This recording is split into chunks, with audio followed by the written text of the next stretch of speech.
What you are about to hear is not just an update from Mali. It is a moment that reveals how leadership responds under pressure and what that response says about the direction a country is taking. Because just days after coordinated attacks struck multiple cities, President Assimi Goïta made a series of moves that are now drawing attention across the region. He engaged with a key international partner. He went directly to the wounded. He paid tribute to one of the country's most important military figures. And when you look at these actions together, they begin to form a pattern that goes beyond protocol. Let's begin with the diplomatic signal. On April 28, President Assimi Goïta received the Russian ambassador to Mali. On the surface, this may appear to be a routine meeting, a standard exchange between a head of state and a foreign diplomat, but timing changes everything. This meeting happened just days after coordinated attacks affected cities like Bamako, Kati, Mopti, Gao, and Kidal.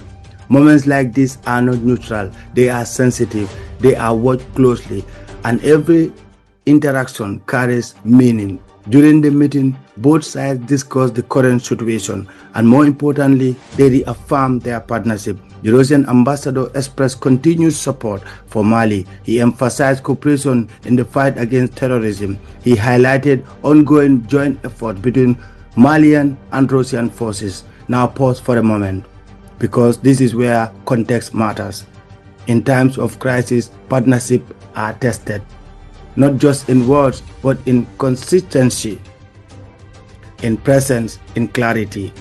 What this meeting communicated was continuity, a signal that the relationship remains intact, a signal that there is no immediate shift in direction.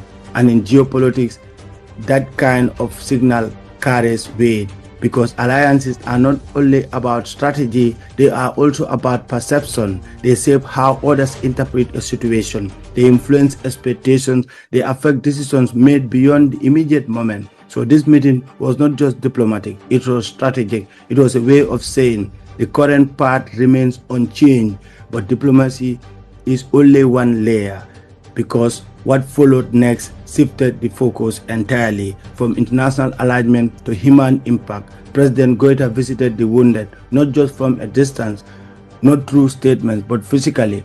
At the hospital in Kati, he met with civilians and military personnel recovering from the attacks. He spoke with medical staff. He acknowledged their efforts. He offered encouragement to those injured. Now, this is important, because leadership is not only defined by decisions made in offices, it is also defined by presence, by visibility, by connection. And moments like this create a different kind of message, a message that goes directly to the population, that the situation is being taken seriously, that those affected are not only being overlooked, that leadership is engaged beyond formal announcement. There is also something deeper here, because when leaders visit those impacted by a crisis, it reinforces a sense of unity, a sense that the distance between the decision making and lived experience is not too wide. And what matters, especially in times of uncertainty, now consider the environment. A coordinated attack has taken place. Multiple locations were affected. The situation is still being assessed.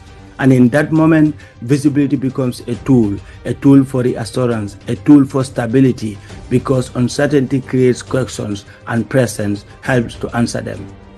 But the sequence of actions did not end there, because the next step added another dimension, a more emotional one. President Goïta visited the residence of General Sergio Camara, a key figure within the country's military structure, a man whose role was deeply connected to the country's national security, who lost his life during the attacks. And in that moment, the narrative shifts again from response to reflection, because behind every operation, behind every strategy, there are individuals, people who carry responsibility, people who operate in high-risk environments, people who make decisions under pressure, and sometimes people who make the ultimate sacrifice by visiting the family and offering condolences. The president acknowledged that sacrifice. He recognized the role General Camara played and reaffirmed a commitment to continue the work that was left behind. When you place all these actions together, you begin to see structure. First, a diplomatic signal, then a public engagement with those affected, and finally, a recognition of loss within the system itself. This is not random, it is sequential, and that sequence revealed intention, because in moments of crisis, countries operate on multiple levels, externally, internally, institutionally, and each of these levels requires attention. Externally, partnership must be maintained internally, confidence must be reinforced institutionally, continuity must be preserved, and what we are seeing here is an attempt to address all these three at the same time. Now step back again and look at the broader context, because this is not just happening in isolation. The Sahel region is going through a period of transformation. Security challenges remain, but approaches are evolving, partnerships are shifting, strategies are being redefined. Within that environment, moments like this become more significant because they test not only immediate response but long-term direction. How a country responds under pressure often reveals more than the pressure itself. Does it maintain its path? Does it adjust? Does it hesitate? Does it reinforce its position? In this case, what we are seeing is reinforcement, a continuation of existing partnership, a visible engagement with the population, a reaffirmation of institutional purpose. Now, this does not mean challenges are resolved. Far from it. The situation remains complex, dynamic, and evolving. What matters here is the direction, because direction shapes outcome over time. And in moments like this, direction is communicated not only through statements, but through actions. Now let's consider what this means going forward, because this moment is not only endpoint, it is part of an ongoing process, a process of response, a process of readjustment, a process of adaptation. Future decisions will be built on this. Future strategies will reflect what was learned, and future outcomes will be shaped by how effectively these layers continue to align. That brings us to the key takeaway.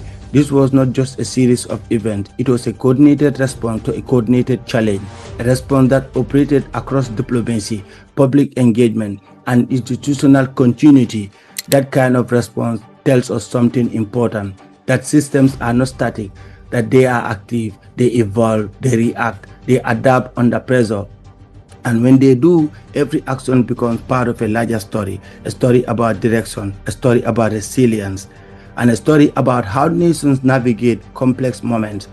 If Africa's story matters to you, take a moment to like this video so more people can see it.